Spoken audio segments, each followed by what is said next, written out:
Hey everybody, welcome back to Gecko Tech and Gaming. I'm Kyle, and there have been quite a few really interesting analog style keyboards that have been coming out recently. The Apex Mini Pro, the Huntsman Mini analog, and the one to make the most waves is the Wooting HE, which looks really interesting. It offers a lot of unique features. I'm hoping to try and get my hands on a Wooting HE at some point in the future, but for now, what I do have is a Huntsman Mini linear version. Now you may hear a lot of people poo-poo on the Huntsman Mini, but for what you can get out of it with just a little bit of modding and at the price point that it's asking for, I think this is actually a pretty good deal. And a lot of these mods are great for first-time modders because it's not as demanding as many other keyboards or other switch types. And the nice part is a lot of the tools that you need and the supplies that you need to do these mods don't require keyboard specific tools.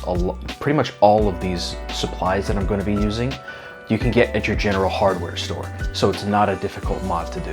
So the keyboard itself comes in a pretty nice box, really nice PBT keycaps, pretty thick walled, feel very nice to the touch, a little bit gritty but not too rough or anything like that. It does also come with a cable, but I find that it's kind of stiff.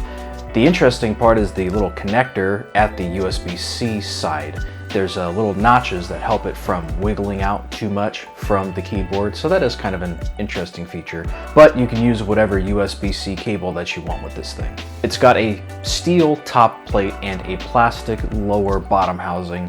Really nothing special, nothing to write home about, but it does feel better than your general run-of-the-mill cheaper Amazon options like an RK61 or something like that. These switches are unique optical switches, but they do all have these wire stabilizers on every single switch, and this results in some rattling that we're going to fix later on in the video. But the actual switches themselves are very smooth and very pleasant to type on. Razer says that they come factory lubed, and I'm inclined to believe them with how smooth each keystroke feels. They also have a very pleasant, soft bottom out and top out.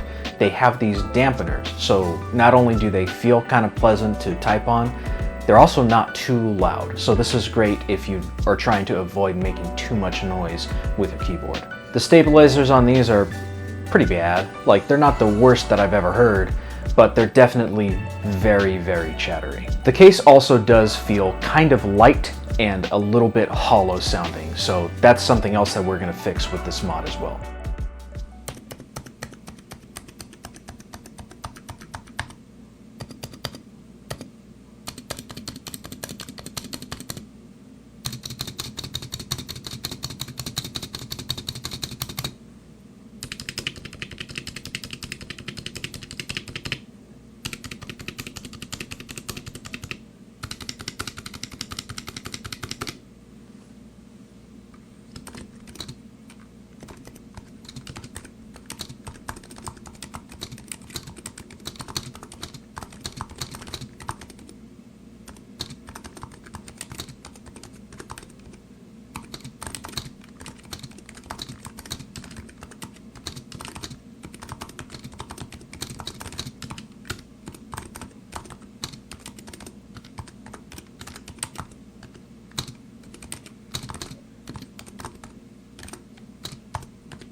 So what you're gonna need for this mod, you're gonna need foam liner. I'm using Zip and Fit foam liner. It's just very convenient, but you could use any kind of EVA foam if you'd like. Really small paintbrushes to apply the lube. You'll also need dielectric grease that you can get at like Home Depot, Lowe's, any place like that. And you'll need a fairly small screwdriver to pop this guy open. You'll want to set aside 1, maybe 2 hours, depending on how much experience you have with taking apart a keyboard, just to make sure you get from start to finish. So first step, you got to take off all of the keycaps to be able to really get in and take out the screws for this thing.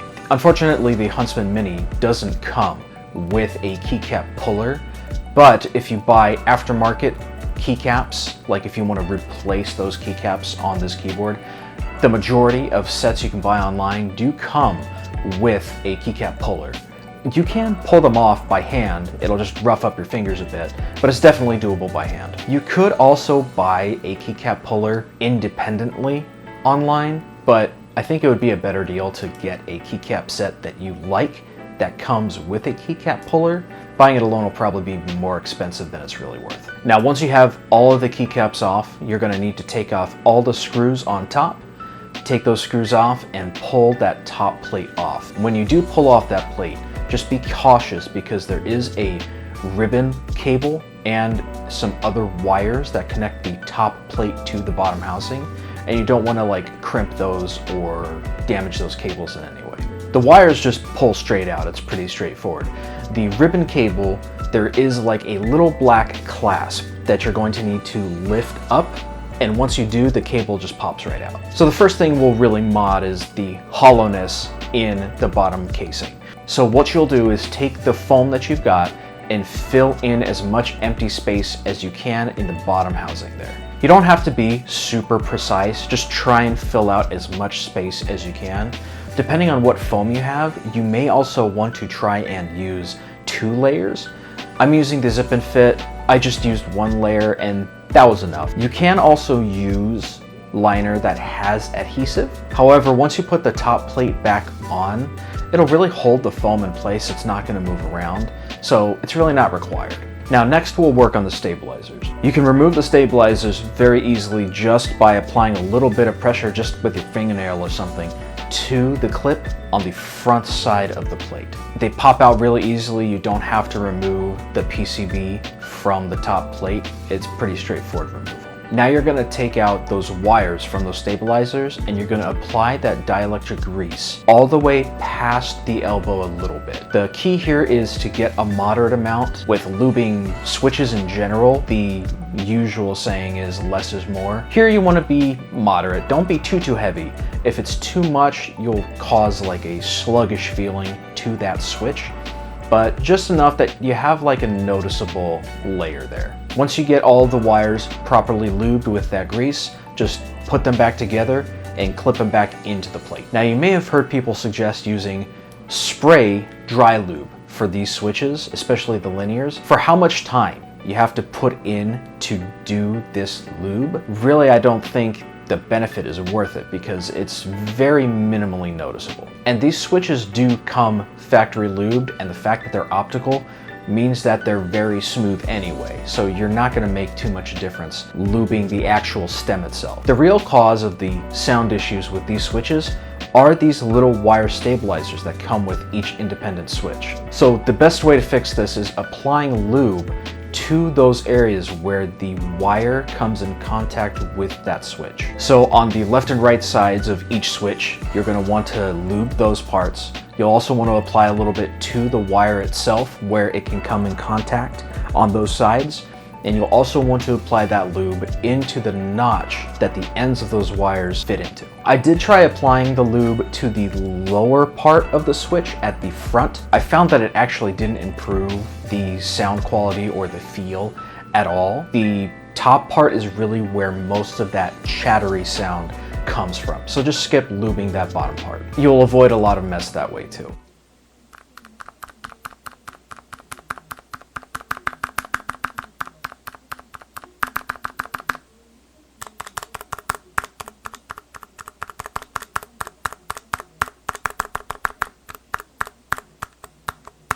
Now the ideal lube to do that would probably be Krytox 205 grade 0, but I don't have it with me right now. But what I do have is the dielectric grease. Generally that's not advised for lubing the switches themselves, but technically we're not lubing the switches. We're lubing those stabilizers, those proprietary stabilizers that come with these switches. Because that's how science works. Try something new. And thankfully science won today, because it works pretty darn good. And as you can hear in the sound test, the chatter almost goes away completely just by lubing those stabilizers. I think this is really nice because Krytox can be a little bit harder to come by compared to dielectric grease that you can find in any hardware store, and is much more cost effective. A really large bottle of this dielectric grease is like $15. On Amazon you can get Krytox 205 grade 0. But it's in a real small little package and it's like 25 bucks. Pretty expensive for what you get.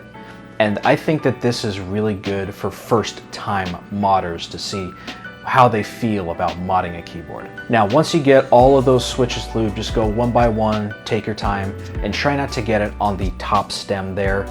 You don't want the keycaps getting too slippery and falling off of that stem. So you can definitely use the PPT keycaps that come with the Huntsman Mini, but I actually found a really cheap set online. But these are really nice keycaps. I haven't seen anything designed quite like this before. They're made of PBT, have this really interesting bevel cut design to them, and it kind of gives me Mobile Gundam vibes, so I picked these up. And they're only about $16, so that's like a really good deal for a PBT keycap set. These are more of like a flat matte feeling to them, but they're still pretty cool looking. I'll put a link down below just because I think this deal is like really good for what you get, and they look really cool. So once you get your keycaps back on, you're pretty much done. Here's a little sound test to see what it sounds like with all those mods put together.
So yeah, this thing sounds great.